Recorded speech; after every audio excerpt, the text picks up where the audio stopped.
Tell you about Drax. Drax, I tell people that they need to know two things about Drax to really understand him. And the first thing is that he is a loving father and husband who is suffering from a lot of heartbreak, and he has channeled that heartbreak into rage and revenge. And the other thing is that Drax takes everything very literally. So he literally will take everything you say very seriously. So just leads to a lot of comedic moments. But if you know those two things, then you really kind of get an idea of who Drax is, and you'll appreciate him. Well, after getting up in the morning, I mean, it's a little caffeine, a lot of caffeine actually, because they're usually were long nights, not much sleep.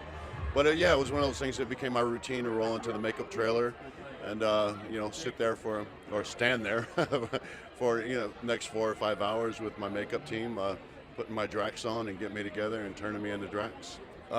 Being here at the premiere in London is absolutely insane. I didn't realize it. I was told that it was going to be smaller than the Hollywood premiere, and if this is smaller, you really can't tell. But yeah, it's crazy as you would think it is. It's a little overwhelming for someone like me too, who's basically pretty shy by nature. Yeah, it's a bit insane. The best experience on set, I think, was just really the interaction with the rest of the cast and director and the crew. A lot of the crew, a lot of the makeup team. I became very close to, and they're kind of really close friends now.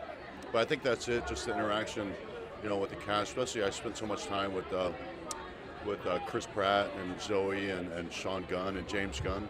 So these guys are going to be my lifelong friends. And I couldn't pick one moment. It was just, this was 6 months of every day just fun and fun and fun and more fun, and just creative people being, making a movie it's incredible. I think it's going to be by far the biggest movie of the summer. Sorry, I'm rambling, but I'm so excited about it, and I'm really proud. I'm really proud of this film.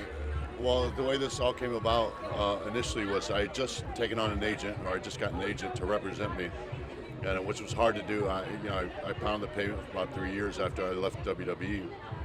But he sent me in for this audition, and he kind of got my hopes really low. He said, this is a real long shot. It's for Marvel. It's a huge film. There's a lot of names trying to get this. And so I went and auditioned for Sarah Finn, and surprisingly enough, she called me the same day and asked me if I'd stay in LA and come back and read for the director. So I came back and met James and clicked with him right off the bat. I mean, just felt comfortable and just felt like I knew him, felt like he was a friend, and auditioned for him. And this went on for about 3.5 months of auditioning and screen tests. And finally one day I got the call, and then, the rest is, and Drax was born.